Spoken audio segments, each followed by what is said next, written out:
सोनभद्र में बेरोजगारी और पलायन को लेकर सियासी तापमान एक बार फिर बढ़ गया है। स्थानीय मजदूरों और पढ़े लिखे युवाओं को जिले में ही काम मिले, इसी मांग को लेकर समाजवादी पार्टी के कार्यकर्ताओं ने जोरदार विरोध प्रदर्शन किया। ये प्रदर्शन रॉबर्ट्सगंज नगर पालिका क्षेत्र के स्वर्ण जयंती चौक पर किया गया, जहां बड़ी संख्या में सपा कार्यकर्ता जुटे। सपा नेताओं और कार्यकर्ताओं ने भाजपा सरकार और स्थानीय जनप्रतिनिधियों को निशाने पर लेते हुए कहा कि सोनभद्र में संसाधनों की कोई कमी नहीं है, इसके बावजूद यहाँ के लोग रोजगार की तलाश में बाहर जाने को मजबूर हैं।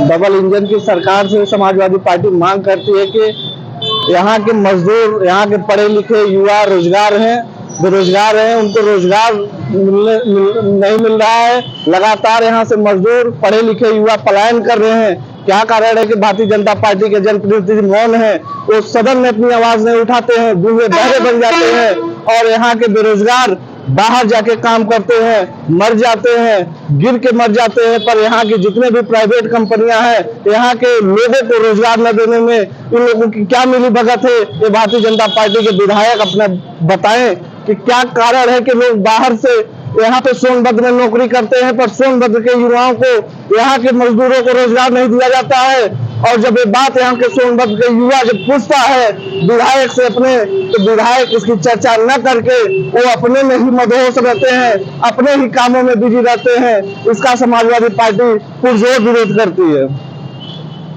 प्रदर्शन के दौरान सपा कार्यकर्ताओं ने आरोप लगाया कि जिले के जनप्रतिनिधि जनता की समस्याओं से कटे हुए हैं और अपने कामों में व्यस्त हैं। बेरोजगारी, पलायन और मजदूरों की सुरक्षा जैसे गंभीर मुद्दों पर सरकार और जनप्रतिनिधि की चुप्पी सवाल खड़े करती है।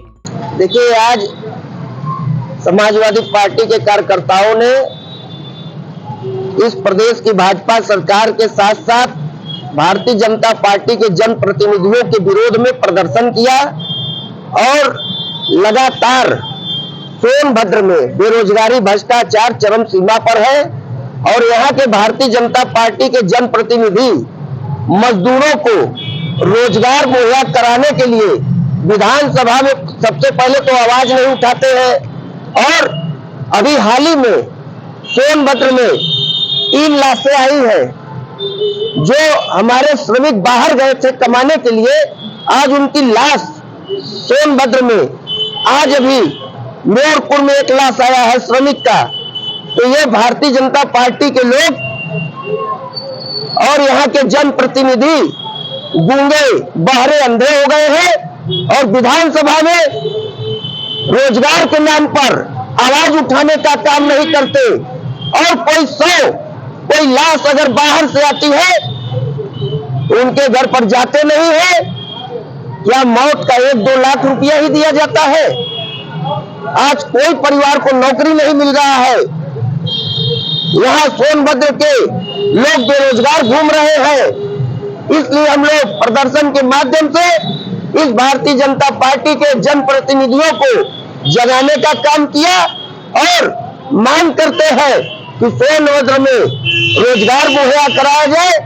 और सबसे बड़ी बात यह कि भारतीय जनता पार्टी ने वादा किया है, जी राम जी, जो मनरेगा में नाम बदलकर आपने जी राम जी कर दिया और आपने कहा था कि 125 दिन का हम काम देंगे। कैसे आप काम देंगे? आपका जनप्रतिनिधि विधानसभा में आवाज नहीं उठा रहा है। हम एक चीज जरूर बताना चाहते हैं कि ये भारतीय जनता पार्टी के जो ये विधायकगण है, मुख्यमंत्री से जाकर खेल के लिए, खेल महाकुंभ के लिए बात तो आप करते हैं, लेकिन श्रमिकों के लिए आज तक आप जाके मुख्यमंत्री जी को जो रोजगारों के रोजगार के लिए आपने सदन में बात उठाने का काम नहीं किया है। समाजवादी पार्टी खेल का विरोध नहीं करती है, लेकिन आपने विधानसभा में जाकर मजदूरों का बात क्यों नहीं किया? विधानसभा में जाकर आपने जो ये श्रमिकों को काम नहीं मिल रहा है उसके बारे में आपने क्यों बात नहीं किया? रोजगार मुहैया कराने के नाम पर ये भारतीय जनता पार्टी के जनप्रतिनिधि खेल रहे हैं। अब क्या मांग हम करते हैं इस केंद्र की भाजपा सरकार से कि आपने 125 दिन का काम बोला था, तो 125 दिन का अगर काम आप देते तो आज श्रमिकों का भीड़ 400-500 लोग चौराहे पर खड़े न रहते। हमारा प्रदेश छोड़कर, हमारा सोनभद्र छोड़कर प्रदेश न जाते। आज भारी संख्या में सैनिक बाहर जा रहा है। और इसके बाद ये भी बताने की जरूरी है कि जब उनकी लाश आती है तो जनप्रतिनिधियों को प्रदेश कमाने गए युवकों की वापस आती है लाश, उस पे भी जनप्रतिनिधि उनके घर पर जाने का काम नहीं करते हैं। इसलिए आज हम लोग प्रदर्शन कर रहे हैं। समाजवादी पार्टी ने मांग की कि सोनभद्र में स्थानीय स्तर पर उद्योग और रोजगार के अवसर पैदा किए जाएं ताकि मजदूरों और युवाओं को काम के लिए बाहर पलायन न करना पड़े। Bureau report, dynamite news, Sonbhadra.